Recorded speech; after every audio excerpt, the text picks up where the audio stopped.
Hi everyone, and welcome back to the channel.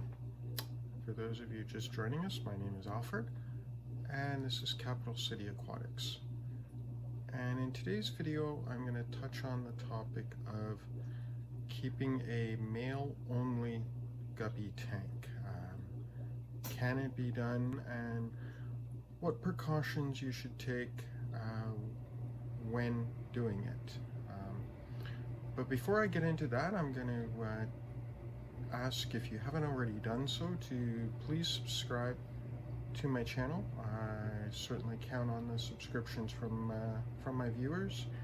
Hit the like button if you like these type of videos, and the notification button so that you're notified when I come out with my weekly videos. So, a male-only guppy tank. Should you do it?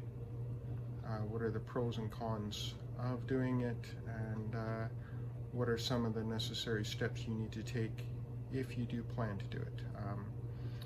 Certainly, in a male-only tank, some aggression is to be expected. The reason for that is the males are going to be looking to establish a hierarchy, so a pecking order basically, and there will be a number of males that will try to portray themselves as the alpha male, so there will be some aggression there, and that can lead to some fin nipping. One thing that you want to take into consideration if you're starting to notice this is that if the aggression seems to be directly geared towards one fish, you might want to consider removing that fish from the tank. I definitely wouldn't recommend having an all-male tank with anything under a 20 gallon.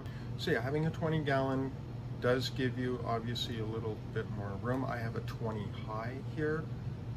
Since guppies are very active swimmers, they like to go around and explore the entire tank.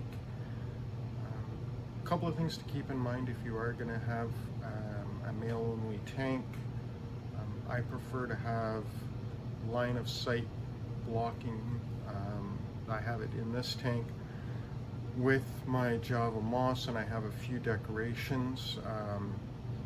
This just basically gives the guppies an opportunity to get out of sight and rest a bit, especially if they're receiving a lot of the aggression.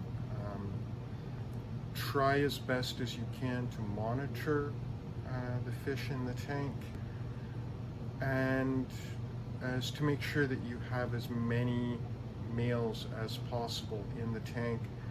This way the aggression is spread out, hopefully over a number of the males and not just geared directly at one or two. The other thing that is important is to make sure that the guppies are fed quite a bit.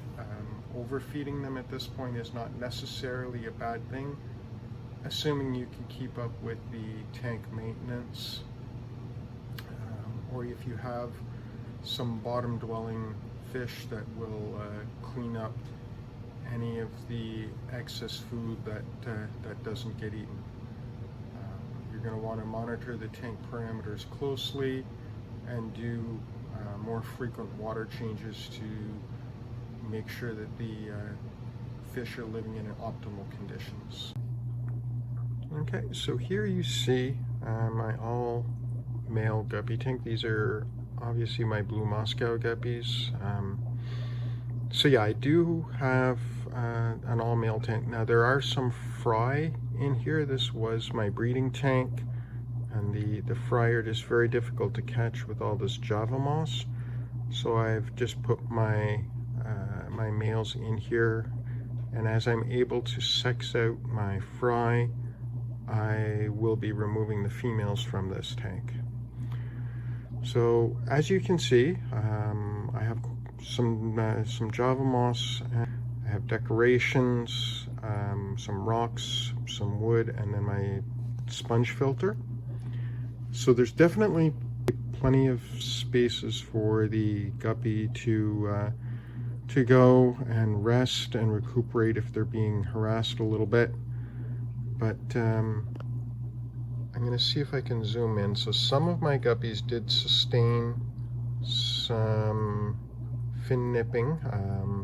Predominantly when I had them in my 10-gallon, you can kind of see here there's a little bit of damage on these. Nothing too serious, nothing life-threatening, but yeah, like you can see some of my juveniles now are coloring up. And this is my alpha male for the tank. Big beautiful tail fin on him, and his coloration is simply stunning. I'll be using him in an upcoming breeding project. I have my females in the tank, my new breeding tank waiting. When they're more comfortable in their new surroundings, I will be adding that male to the tank. Definitely, like I said, you can keep an all-male guppy tank. Just, again, providing the guppies spaces to go when they need to relax, need to get away from some of the aggression that they might be experiencing. I would highly recommend overfeeding to try and curb some of that aggression. And because you're doing that, definitely keep on top of your water parameters. More cleaning will definitely be necessary due to the overfeeding. If you have any questions, definitely leave them in the comments section. I'll try and answer everyone as best as I can. And I'll see you all on the next video.